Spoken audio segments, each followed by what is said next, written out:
नमस्कार, स्वागत है आप सभी का बनो अपना फाइनेंस मिनिस्टर में और मैं हूं आपके साथ कविता थपलियाल। एक बेहद खास शो लेकर आए हैं जहां पर हम बात करने वाले हैं आपकी आर्थिक आज़ादी की। बताएंगे आपको कि कैसे अपने हर आर्थिक लक्ष्यों को, भले ही वो घर खरीदने का आपका सपना हो, बच्चों की पढ़ाई लिखाई हो या विदेश में आपको कहीं घूमने फिरने जाना हो, हर छोटे से छोटा बड़ा सपना, हम बताएंगे आप कैसे उसकी रणनीति बना सकते हैं। एक आर्थिक रणनीति, निवेश की रणनीति आपको कैसे बनानी चाहिए, ये है हमारे इस शो का मकसद। और हम चाहते हैं कि इस मकसद से जुड़कर आप भी चुने आर्थिक आज़ादी की राह। तो बेहद खास शो लेकर आए हैं। शुरुआत करते हैं शो की मुख्य बातों के साथ।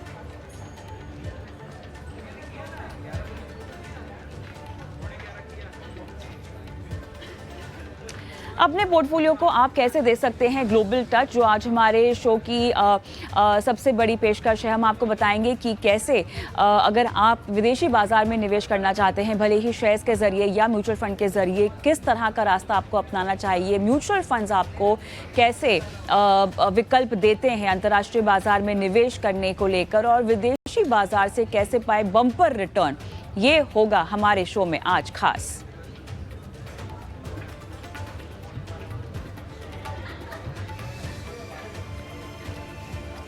रिटर्न बड़ा और जोखिम से भरा small cap fund, small cap के बिग रिस्क को कैसे करें कम, स्मॉल कैप फंड चुनने में क्या है सावधानी जरूरी, जानेंगे हमारे एक्सपर्ट से। विस्तार से होगी बात स्मॉल कैप फंड्स पर।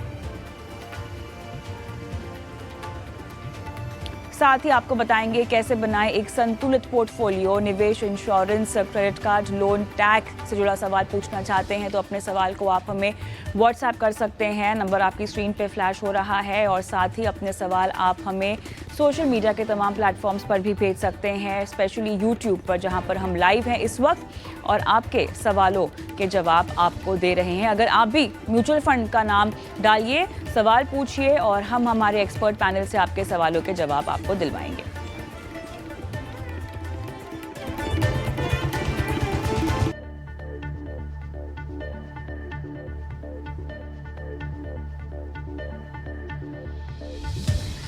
चलिए, तो सवाल जवाब का सिलसिला जो है आज हमारे शो की मुख्य पेशकश है और यहाँ पर दर्शकों को हम अपनी फ़ोन लाइन पर जोड़ेंगे, यूट्यूब पर उनके सवाल लेंगे और तमाम सवालों के जवाब देने के लिए मेरे साथ हैं ऑप्टिमम मनी मैनेजर्स के एमडी पंकज मटपाल और Vishwajeet Parashar, mutual fund expert. आप दोनों का स्वागत है, धन्यवाद आपने समय निकाला आज हमारे दर्शकों के लिए।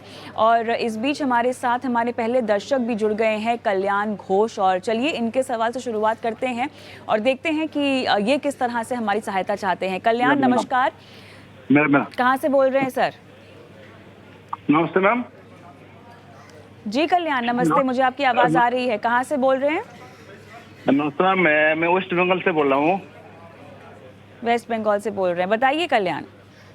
नमस्ते मैम। कल्याण, आपके पास एसबीआई का स्मॉल कैप फंड है और एसबीआई का मैग्नम फंड है, इसके अलावा और कोई सवाल है आपका? मेरा सवाल है, जो मैं और 2 फंड लेना चाहता हूँ, तो एक उसमें मैं कुछ जैसे एसआईपी करना चाहता हूँ और 4 फंड में मैं और 4 लाख का मैं लमसम करना चाहता हूँ, तो मैं कौन सा फंड में मैं अपना लिए निवेश करूँ? तो आपको 4 लाख का और निवेश करना है और उसके लिए आपको लमसम करना है। अभी जो आपकी एसआईपी चल रही है वो कब से चल रही है? Last 4 month. ऑलराइट, और आपको किसी इंटरनेशनल फंड में भी पैसे लगाने हैं? नहीं, इंटरनेशनल कोई भी, लेकिन कोई भी फंड अच्छा हो तो मेरे को सुझाव दीजिए, कौन सा फंड में लमसम करना है। और 2 फंड और बताए, मैंने एसआईपी भी करना और 6000 का, 20 साल के लिए करना है, 20 साल की। और लमसम निवेश कितने सालों के लिए करना है? वो भी 20 साल के लिए। ठीक है, लमसम 4 लाख रुपए हैं और 4000 की आपको और 6000 से आपको एसआईपी बढ़ानी है, दोनों ही 20 साल के लिए आप निवेश करेंगे। नया फंड लूं ना, किसी फंड में मैं दोबारा इसको वो बता रहे हैं आपको। जी बिल्कुल, आपका सवाल समझ गए हैं। चलिए पंकज जी के पास मैं जाऊंगी। तो पंकज जी, सबसे पहले तो इन्होंने भी एक एसबीआई का स्मॉल कैप और SBI magnum mid cap fund लिया हुआ है और 6000 की एसआईपी भी करनी है, लमसम निवेश भी करना है। तो पहले हम लमसम निवेश की बात कर लेते हैं। इस तरह के बाजार में लमसम निवेश किसी को करना हो, और ये छोटी मोटी रकम की बात नहीं कर रहे हैं, ये बिल्कुल 4 लाख रुपए की बात कर रहे हैं। अब 4 लाख रुपए एक साथ बाजार में डालने से अच्छा है कि किश्तों में डाले जाएं। लेकिन अगर किश्तों में भी आपको डालने की रणनीति अपनानी है तो आपको देखना होगा कि वो किस तरह से आपको निवेश करने चाहिए। तो इंतज़ार करना चाहिए क्या बाजार में थोड़ी सी और गिरावट का, कि अगर आपको 4 लाख रुपए विभाजित करने हैं तो 1-1 लाख रुपए या 50-50 हज़ार रुपए के हिसाब से ये डाल सकते हैं एक मुश्त निवेश को बांटकर? पंकज जी। बिल्कुल। कविता जी नमस्कार। आपने बिल्कुल सही कहा। देखिए, अगर लमसम इन्वेस्ट करना है और बात कर रहे हैं हम 20 साल की, क्योंकि घोष साहब ने कहा कि 20 साल के लिए इन्वेस्ट करना है। तो ऐसे में 20 साल में तो देखिए, अगर मार्केट तेजी में भी है, करेक्शन भी आता है, तो भी 20 साल में आप प्रॉफिट की उम्मीद कर सकते हैं। लेकिन होता यह है अक्सर कि अभी आपने इन्वेस्ट किया और कुछ दिनों के बाद आपने देखा कि मार्केट में करेक्शन है, लॉस हो रहा है, तो आपको अच्छा नहीं लगेगा। तो इसके लिए 2 चीजें हैं। या तो अगर आप इन्वेस्ट करते हैं पैसे को कुछ ऐसे फंड्स में, जैसे कि हाइब्रिड फंड्स, आप मान लीजिए आपने बैलेंस एडवांटेज फंड्स, इस तरह के फंड में इन्वेस्ट किया और आप वहां इन्वेस्टेड रहे, तो वहां पर जो फंड मैनेजर है वो, क्योंकि बदलाव करते रहते हैं, तो ऐसे फंड्स में इन्वेस्ट कीजिए अगले 1-2 साल के लिए, और उसके बाद जब आपको लगे कि मार्केट में थोड़ा सा वैल्यूएशन ठीक है, फिर आप अपने हिसाब से अगले 18 साल के लिए, 19 साल के लिए इन्वेस्ट कर सकते हैं। तो एक तरीका किसी इन्वेस्टर के लिए ये भी हो सकता है। इनिशियली जब मार्केट में तेजी हो, तब आप हाइब्रिड फंड में रहें और बाद में आप अपने गोल के हिसाब से इन्वेस्ट करें। दूसरी बात, यदि आपको अभी इन्वेस्ट करना है, आपको बदलाव नहीं करना है, आप कहीं इन्वेस्ट करके और छोड़ देना चाहते हैं इसको, फिर कविता जी जैसा आपने कहा कि आपको एक दिन में इन्वेस्ट नहीं करना चाहिए। इस 4 लाख रुपए को 4 से 6 किस्तों में यदि आप डिवाइड कर लें, मैं ये नहीं कहूंगा कि आप बहुत लंबे समय की एसटीपी कीजिए, क्योंकि मार्केट में तेजी बनी हुई है और हो सकता है आप हर बार हायर एनएवी पर परचेज करें और फिर बाद में करेक्शन आए, तो वो भी कोई फायदे वाली बात नहीं होगी।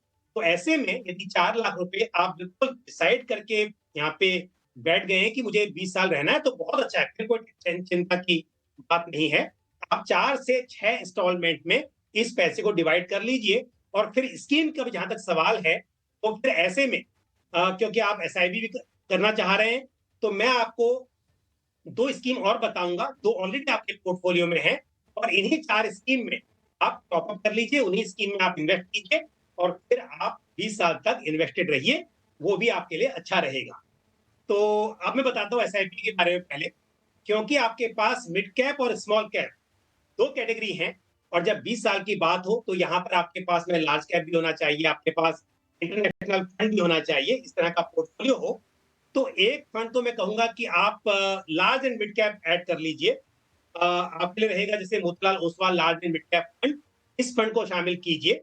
और साथ में एक इंटरनेशनल फंड, इंडेक्स फंड मैं आपको बता रहा हूं, और वो होगा आईसीआईसीआई प्रूडेंशियल नेस्डेक 100 फंड। ये इंटरनेशनल इंडेक्स फंड है। तो आपके पास large and mid cap, small cap और इंटरनेशनल सब कुछ हो जाएगा।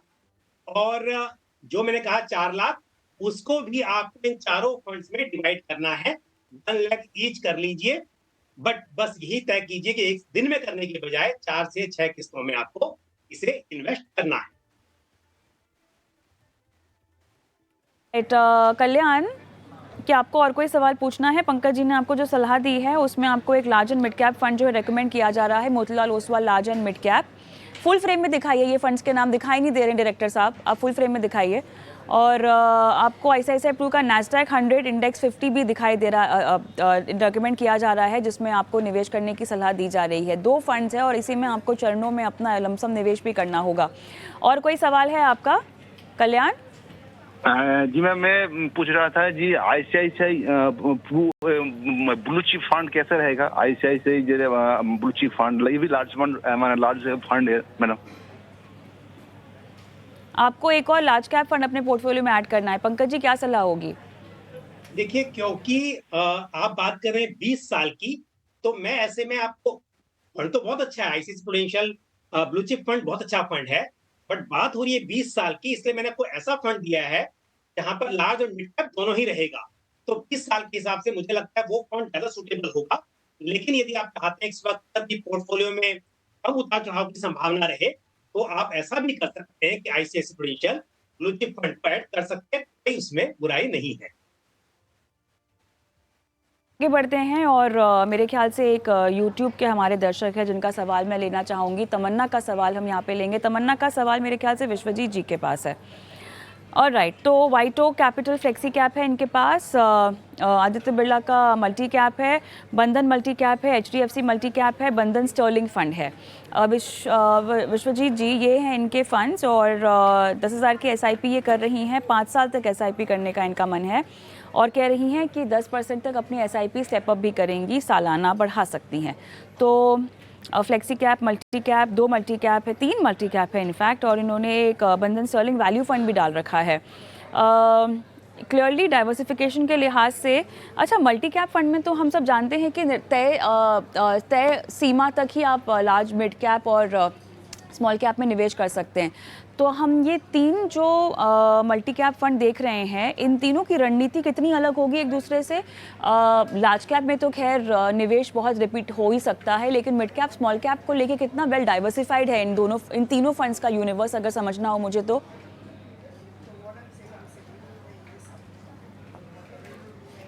आप म्यूट पर हैं क्या विश्वजीत जी? आप म्यूट पर हैं?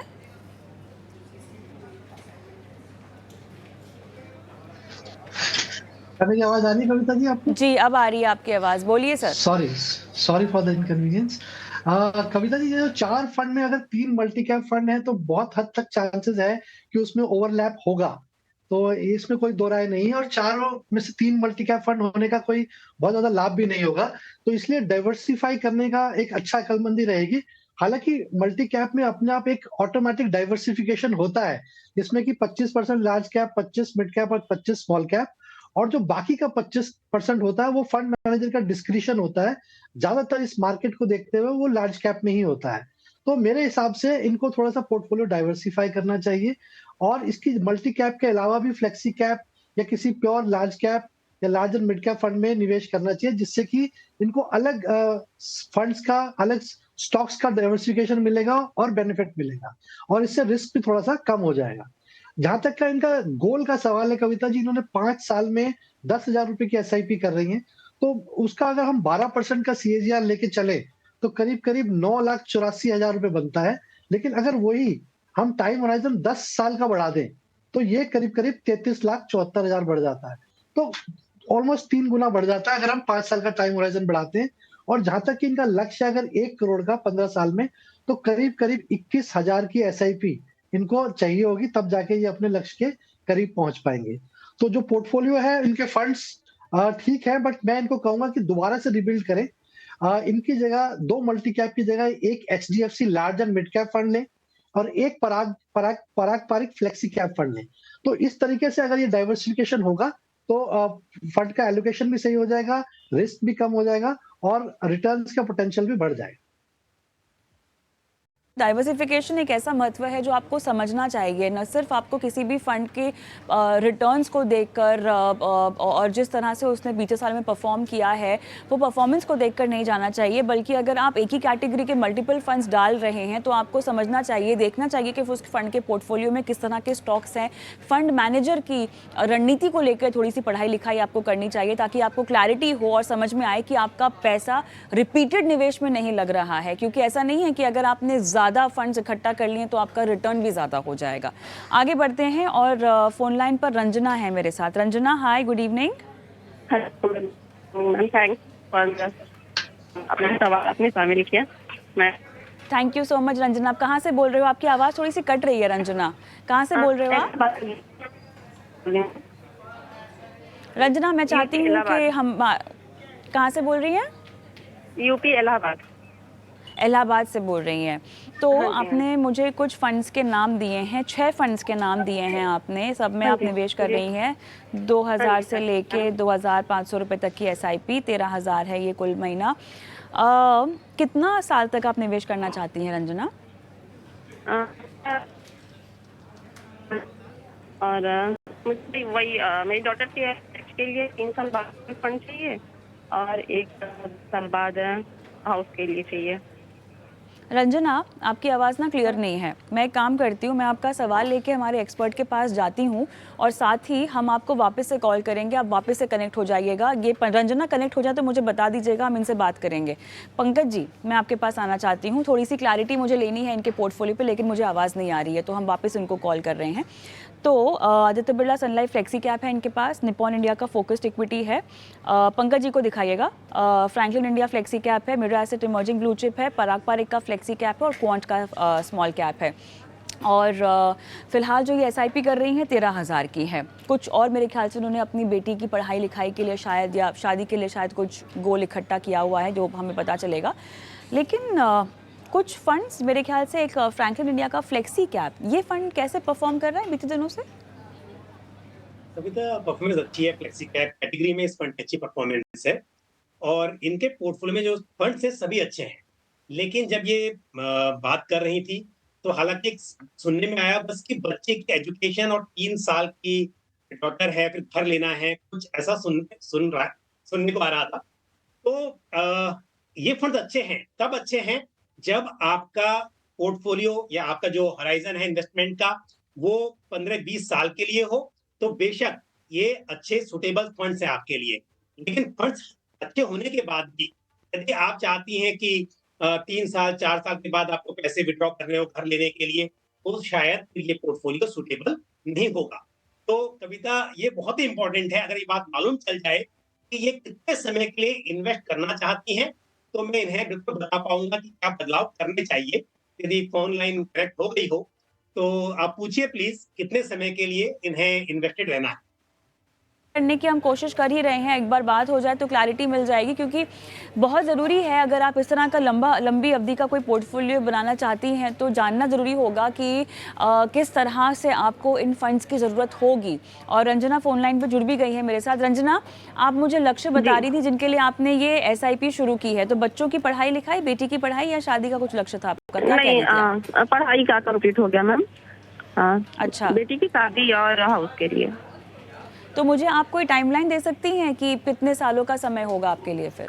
3 साल बाद शादी करनी है और 10 साल बाद उसका सोचा है मकान का। और आप ये निवेश कब से शुरू कर रखी हैं? मैम 2010 से है मेरा, फिर 1-2 साल में मैंने और बढ़ाती गई हूँ मैं। 2010 से आपका है निवेश शुरू, तो मुझे बताइए आपके पोर्टफोलियो की वैल्यू क्या है अभी? करीब 20 लाख है मैम। अभी आपके पोर्टफोलियो की वैल्यू 20 लाख है। शादी में आपको कितने पैसों की जरूरत पड़ेगी?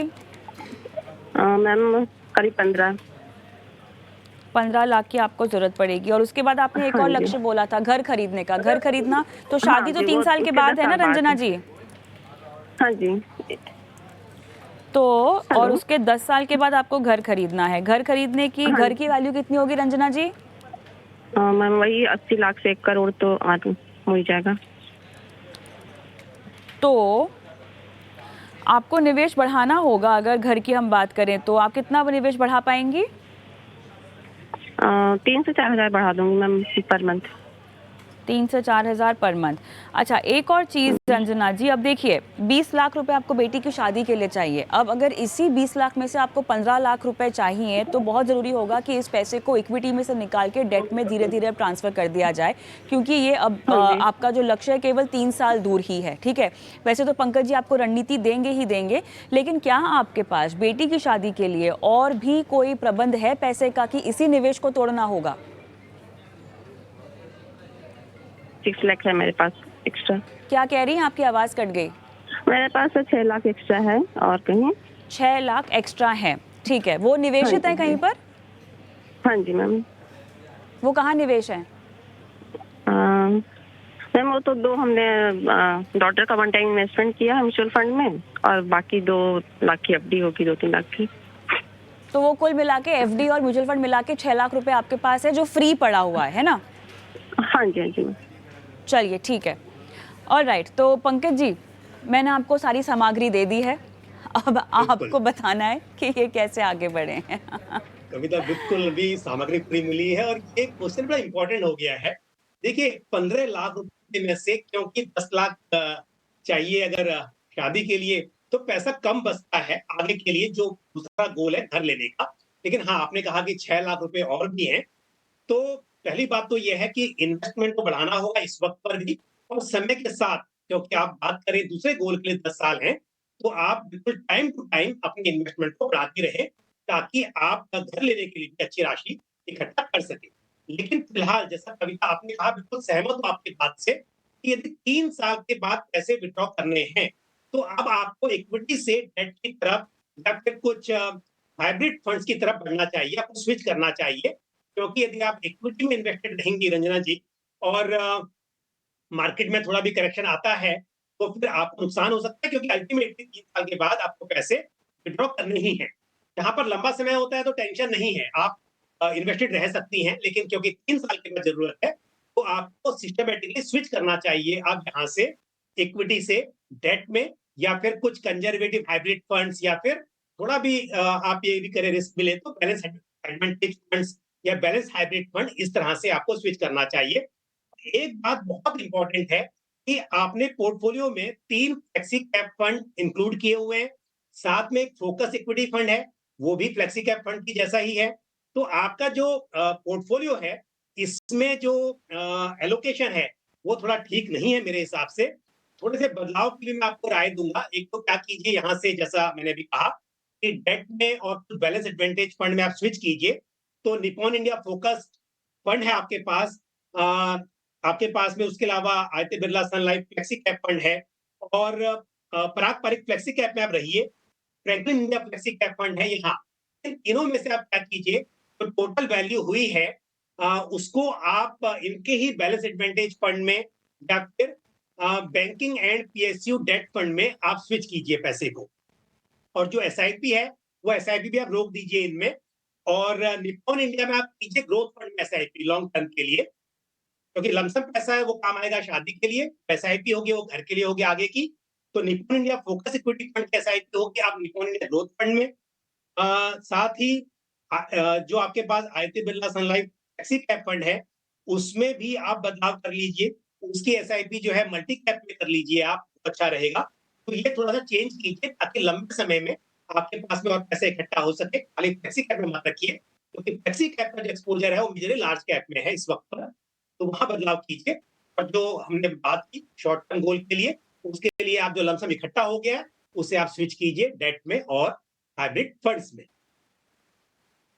तो क्योंकि आपका लक्ष्य जो है केवल 3 साल के बाद है रंजना जी, इसलिए आपको थोड़ा सा कंजर्वेटिव ऑप्शन में निवेश करने की सलाह दी जा रही है। और जहाँ तक आपके घर के लक्ष्य की बात है, वो आपको थोड़ा सा निवेश तो आप और करना चाहती हैं और वो करेंगी भी, आपको फंड्स के नाम वगैरह सब बताए हैं पंकज जी ने। लेकिन पंकज जी, थोड़ा वैल्यू को भी रीथिंक करने की ज़रूरत है। 10 साल के बाद 1 CR की ये बात कर रही हैं, और अब तो जितना पैसा मेरे ख्याल से बेटी की शादी पर चला जाएगा, तो थोड़ा सा इनको वहाँ पे भी रिवर्क करने की ज़रूरत होगी, है ना? बिल्कुल, देखिए 10 लाख 11 लाख तो बचेंगे फिर भी आपके पास में, और 6 लाख भी पकड़े अगर हम जो एडिशनल इन्वेस्टमेंट है, तो वो 10 लाख भी बढ़ेगा। और एसआईपी का अमाउंट अभी जितना बढ़ा सकते हो उतना बढ़ाएंगे रंजना जी। और क्योंकि 10 साल की हम बात कर रहे हैं, तो मुझे उम्मीद है कि समय के साथ और बढ़ाती रहेंगी।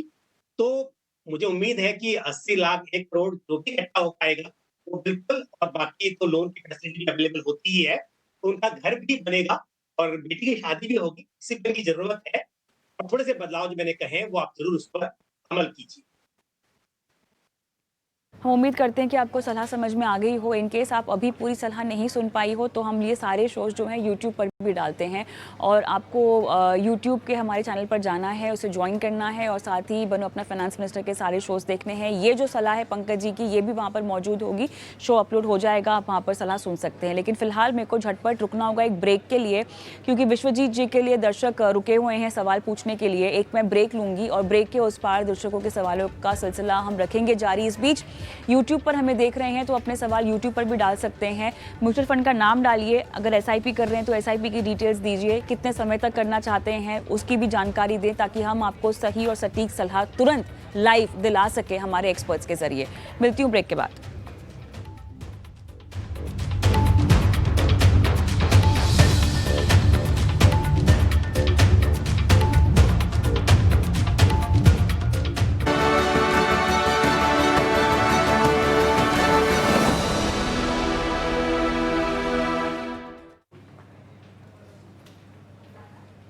Welcome welcome back. आप देख रहे हैं बनो अपना फाइनेंस मिनिस्टर और चलिए शो को आगे बढ़ाते हैं। दर्शकों के सवालों के जवाब तो दे ही रहे हैं हम, लेकिन हम चाहते हैं कि अब थोड़ा सा बदला जाए और इंटरनेशनल फंड्स की जो है वो बात की जाए। अंतर्राष्ट्रीय बाजार में निवेश करने के कई सारे तरीके हैं, लेकिन आपके लिए कौन सा सही है? खासतौर से अगर आप एक ऐसे निवेशक हैं जो म्यूचुअल फंड का रास्ता अपनाना चाहते हैं अंतर्राष्ट्रीय बाजार में निवेश करने का, तो आपके लिए कहाँ कम जोखिम है? किस तरह से आप किसी बाजार को जो है वो समझे, भले ही यूएस का बाजार हो, यूरोप का बाजार हो, चाइना का बाजार हो या और कोई इमर्जिंग मार्केट का बाजार हो जहाँ पर आपको दिलचस्पी है अपने पोर्टफोलियो को डाइवर्सिफाई करने की।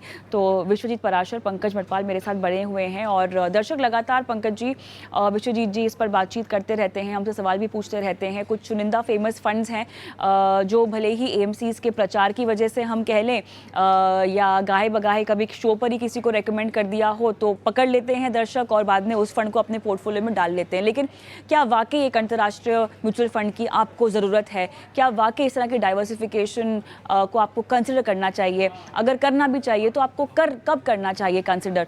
तो विश्वजीत जी, मौजूदा समय में जिस तरह से हम देख रहे हैं दुनिया की अर्थव्यवस्था उभर रही है, आपका पसंदीदा बाजार कौन सा है और उस बाजार में कौन सा है आपका फेवरेट सेक्टर?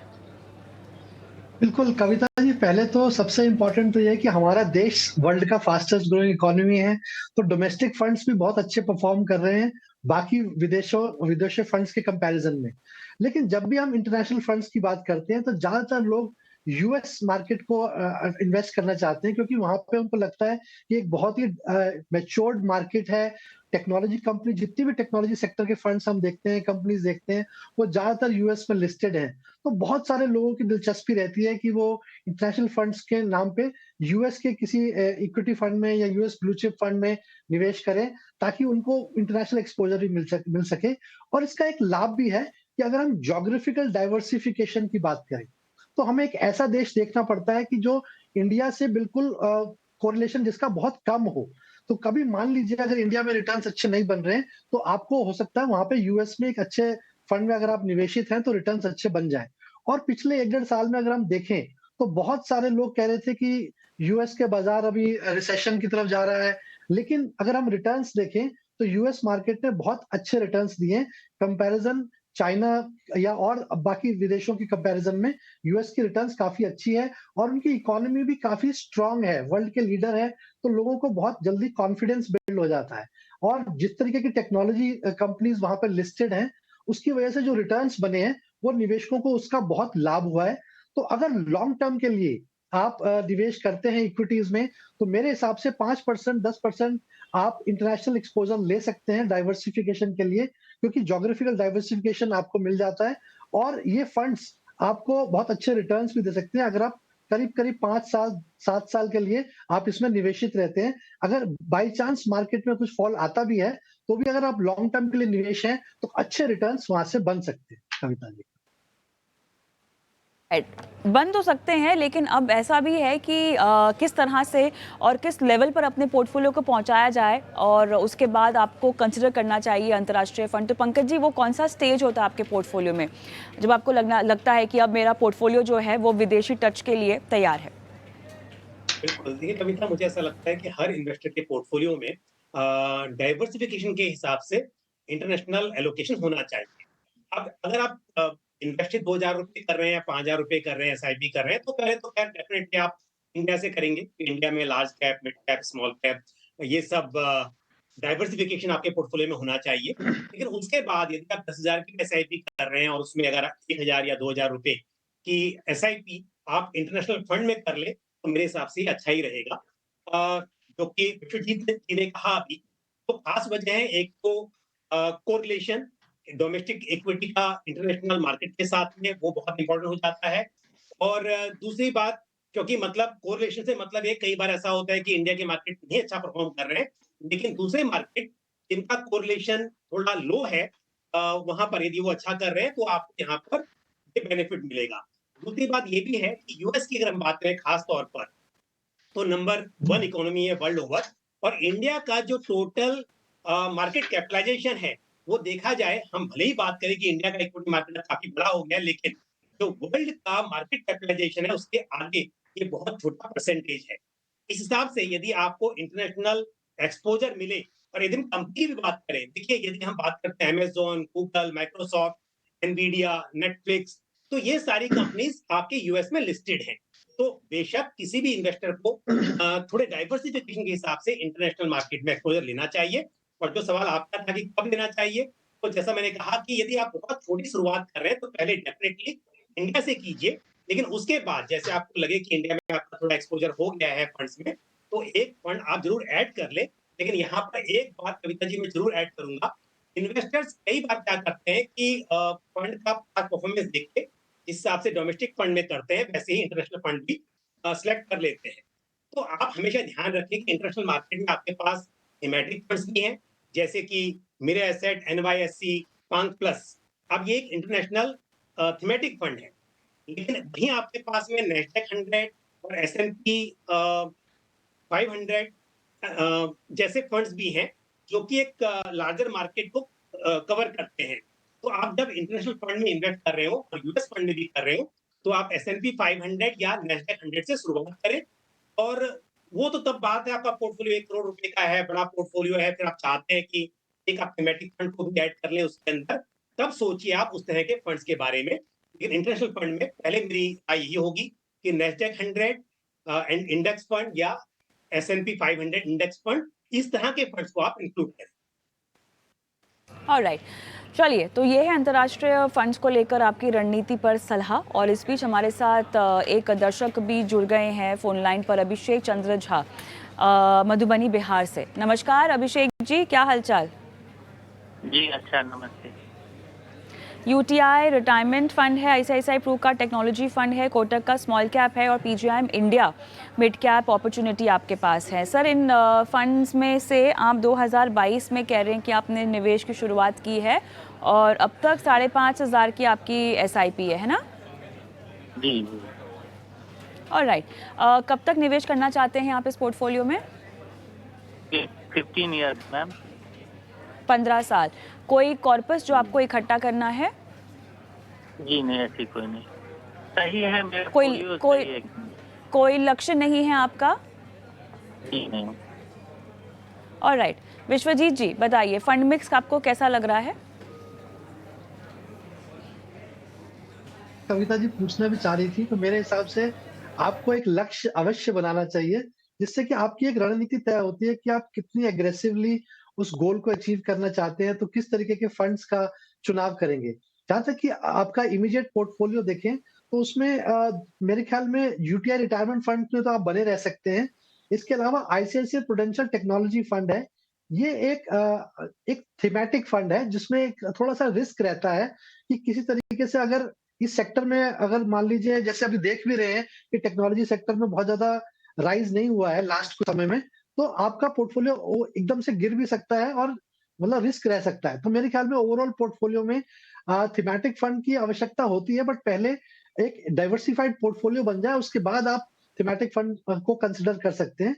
तो ICICI prudential thematic technology fund से आप स्विच कर आईसीआईसीआई के ही एक large and mid cap fund है, उसमें स्विच करें, तो आपका एक पोर्टफोलियो में एक लार्ज कैप और मिड कैप का एक्सपोज़र भी आ जाएगा।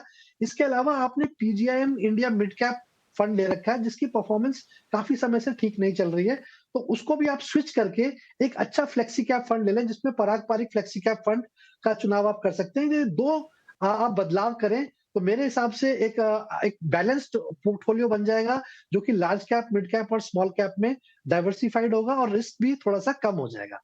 तो ये चेंजेस करें अभिषेक जी, तो अच्छे रिटर्न्स भी आएँगे और रिस्क भी कम हो जाएगा।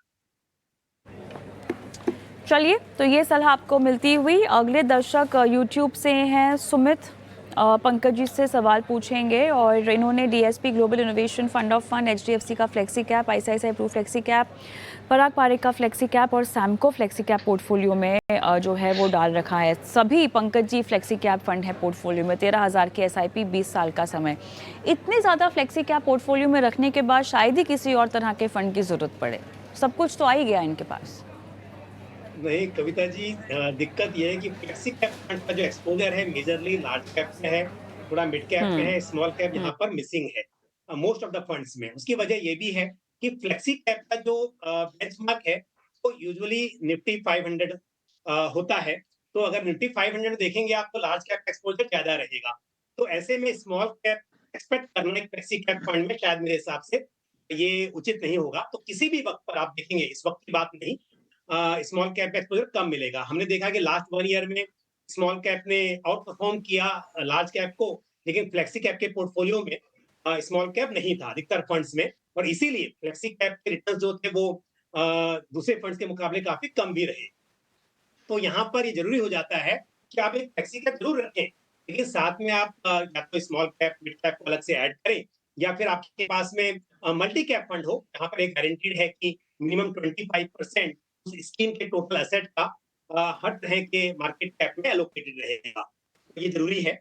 और यहाँ पर सुमित जी के पोर्टफोलियो की बात करें हम, तो एक पहली बात तो ये कि फ्लेक्सी कैप फंड ज्यादा है तो आपको बदलाव करने चाहिए, क्योंकि बात भी हो रही है 20 इयर्स की। दूसरी बात, जो हम पहले सवाल के उत्तर में बात कर रहे थे, कि यदि इंटरनेशनल एक्सपोजर आपको लेना है तो लेना चाहिए आपको हमेशा एक डाइवर्सिफाइड फंड में। शुरुआत में इनके पोर्टफोलियो में है DSP Global Innovation fund. Fund की परफॉर्मेंस अच्छी है, लेकिन अगेन ये थीमेटिक इंटरनेशनल फंड है। इसके बजाय, जैसा मैंने पहले कहा था, कि यदि आप एक S&P 500 या फिर आप नेस्डेक 100 फंड में इन्वेस्ट करेंगे तो बेहतर होगा 20 साल के हिसाब से। अभी तक रिटर्न आपको आए होंगे, आप बिल्कुल प्रॉफिट बुक कीजिए, लेकिन आगे के लिए मेरे हिसाब से आप डाइवर्सिफाइड इंटरनेशनल फंड में इन्वेस्ट करें। और जो फ्लेक्सी कैप है वहां बदलाव की मैं राय दूंगा, क्योंकि 20 साल की बात हो रही है। एचडीएफसी फ्लेक्सी कैप फंड अच्छा है, बट 20 साल की बात है तो यहाँ से आप स्विच करें HDFC mid cap opportunities fund में, वो मिसिंग है आपके पास। और दूसरी बात, ICICI prudential flexi cap fund से भी स्विच करें, वहां से आप जाएं आईसीआईसीआई प्रूडेंशियल स्मॉल कैप में, तो आपके पास स्मॉल कैप हो जाएगा, मिड कैप हो जाएगा, और साथ में आपके पास लार्ज कैप का भी एक्सपोजर होगा। और एक कैलकुलेशन बता देता हूँ, यदि आप बात करें 20 साल की और हम 12% का सीएजीआर लेकर चलें, तो आप जो 13,000 के एसआईपी कर रहे हैं, करीब करीब 1 करोड़ 20 लाख इकट्ठा हो सकते हैं। और यदि यहाँ पर आप 10% से स्टेप अप कर लें, तो इसी समय में आपके पास करीब करीब 2 करोड़ 42 लाख इकट्ठा हो सकते हैं। तो स्टेप अप वाला ऑप्शन जो है, इसे ना भूलें, आप समय के साथ इन्वेस्टमेंट को जरूर बढ़ाएं। काफ़ी विस्तार से पंकज जी आपने सलाह दे दी है, लेकिन इस बीच विवेक का भी मैं सवाल लेना चाहूँगी, और मेरे ख्याल से ये सवाल विश्वजीत जी के लिए होगा। विवेक के पास भी 5 फंड्स हैं, और ये जो कर रहे हैं एसआईपी विश्वजीत जी, ये 45,000 की है, और 5 करोड़ रुपए इनको इकट्ठा भी करने हैं। विश्वजीत जी। जी बिल्कुल विवेक जी, आपने एक अच्छा लक्ष्य रखा हुआ है। तो 5 करोड़ का जो लक्ष्य है उसके लिए 45,000 की अगर आप एसआईपी कर रहे हैं तो करीब-करीब 22 वर्ष लगेंगे आपको ये गोल अचीव करने के लिए। और अगर आप स्टेप अप अप्रोच भी करते हैं तो 17 साल करीब लगेंगे 10% के एनुअल, अगर आप एसआईपी इंक्रीज करते हैं। तो आपका पोर्टफोलियो जो है वो काफ़ी संतुलित है, काफ़ी डाइवर्सिफाइड है। तो आप बिल्कुल उसमें बने रहें, सारे फंड्स अच्छे परफॉर्म कर रहे हैं। तो फंड्स में कोई चेंज नहीं है, बट थोड़ा-सा लंबा समय आपको लगेगा अपने गोल को करीब पहुँचने के लिए। कोशिश करें जितना जैसे-जैसे आपकी इनकम बढ़े, अपनी एसआईपी बढ़ाएँ, ताकि आप अपने गोल के जल्दी से जल्दी करीब पहुँच पाएँ। विवेक, आप फोन लाइन पर भी हैं मेरे साथ, आपने सलाह सुनी? सिर्फ मुझे एक चीज पूछना था कि यूटीआई रिटायरमेंट का जो फंड था, मैक्सिस ग्रोथ अपॉर्चुनिटीज का जो फंड था, उसका परफॉर्मेंस या उसमें कंटिन्यू रहना सही रहेगा, इसमें कोई चेंजेस लाना जरूरी है? विश्वजीत जी। अपॉर्चुनिटी फंड की परफॉर्मेंस ठीक है, आप उसमें बने रह सकते हैं। जहाँ तक कि यूटीआई रिटायरमेंट पेंशन फंड है, थोड़ा-सा चेक करना पड़ेगा कि इसमें कहीं लॉक इन तो नहीं है। बट अदरवाइज़ यहाँ से अगर आपको लगता है कि परफॉर्मेंस ठीक नहीं है, तो आप किसी भी मल्टी कैप फंड में स्विच कर सकते हैं, जाकि जहाँ पे आपको अच्छी रिटर्न्स भी मिल जाएगी, जिसमें मैं आपको सजेस्ट करूँगा Nippon India multi cap fund में आप स्विच कर सकते हैं। आपको थोड़ा लॉक इन देखना पड़ेगा उसमें। ऑलराइट, आगे बढ़ते हैं। प्रशांत चौहान का सवाल मैं लूंगी। पंकज जी, आपके लिए है इनका सवाल। 25 लाख का लक्ष्य 10 साल में, पराग पारे का flexi cap, ABSL ELSS, Tata Digital India और निप्पॉन का स्मॉल कैप।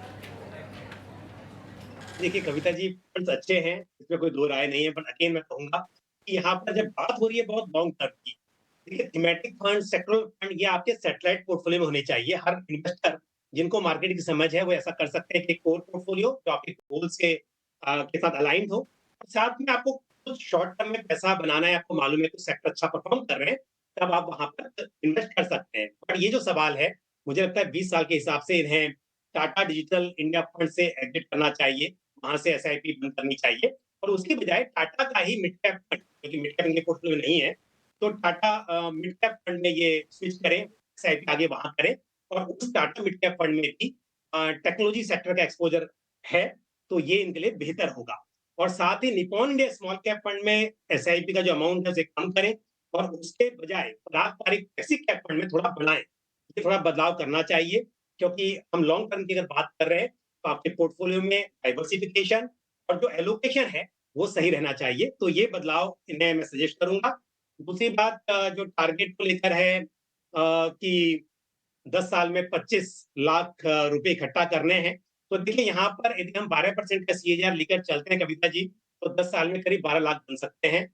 तो इन्हें अपना इन्वेस्टमेंट बढ़ाना होगा, 2000 रुपए से अभी बढ़ा लीजिए अगर पॉसिबल है, और साथ में 10% से स्टेप अप भी कीजिए, तब आप ये 25 लाख का जो टारगेट है उसे अचीव कर पाएंगे। चलिए, आखिरी सवाल लेंगे शो का सुचित्रा भालेराव और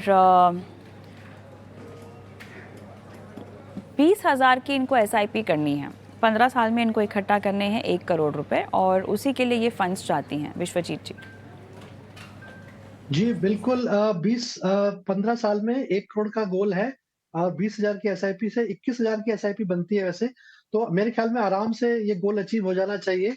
और अगर आपको, क्योंकि आपके पास एक लंबा समय है 15 वर्ष का, तो एक बैलेंस्ड पोर्टफोलियो बना सकते हैं जिसमें हम अक्रॉस कैटेगरीज के फंड ले सकते हैं। तो सबसे पहले मैं आपको सजेस्ट करूंगा HDFC large and mid cap fund, क्योंकि आपको इसमें लार्ज कैप और मिड कैप का दोनों का एक्सपोजर मिलेगा। तो 5,000 की एसआईपी आप इसमें कर सकते हैं। इसके अलावा आप एक फ्लेक्सी कैप फंड लीजिए, पराग पारिक फ्लेक्सी कैप फंड, जो कि आपने देखा है काफी कंसिस्टेंट परफॉर्मेंस दी है अक्रॉस मार्केट साइकिल्स में, तो अच्छी रिटर्न्स भी रही हैं। तो आप पराग पारिक फ्लेक्सी कैप में भी 5,000 रुपए की आप एसआईपी कर सकते हैं। तीसरा जो फंड है वो आप मल्टी कैप फंड ले लीजिए, Nippon India multi cap fund. तो ये भी एक अच्छा इसमें वैरायटी है, ऑटोमेटिकली आपको लार्ज मिड कैप और स्मॉल कैप का एक्सपोजर मिल जाता है। तो ये 3 फंड ले लीजिए। इसके अलावा Motilal Oswal mid cap fund, तो ये 4 फंड्स में आप 5-5 हजार की एसआईपी आप स्टार्ट करें, तो मेरे ख्याल में 15 वर्ष में नॉर्मली वैसे 21,000 रुपए लगते हैं, बट आप 1,000 रुपए की एसआईपी और बढ़ाएंगे तो थ्योरेटिकली आप 1 करोड़ के लक्ष्य के लिए आराम से पहुंच जाएंगे। सलाह दी जा रही है सुचित्रा को, और इसी के साथ पंकज जी आपका, विश्वजीत जी आपका धन्यवाद, समय निकाला और दर्शकों का मार्गदर्शन किया, उनके फाइनेंशियल पोर्टफोलियो पर उनको सलाह दी। लेकिन हमें रुकना होगा एक छोटे से ब्रेक के लिए, और ब्रेक के उस पार हमारी खास चर्चा बनी हुई है। फोकस करेंगे सेक्टर फंड्स पर, खासतौर से बजट में जिन सेक्टर्स पर फोकस किया गया है, क्या उनको लेकर कोई थीम आपके पोर्टफोलियो में बनती है, कोई कमाई की थीम, कमाई का निवेश क्या किया जा सकता है। विस्तार से होगी बात इस ब्रेक के बाद।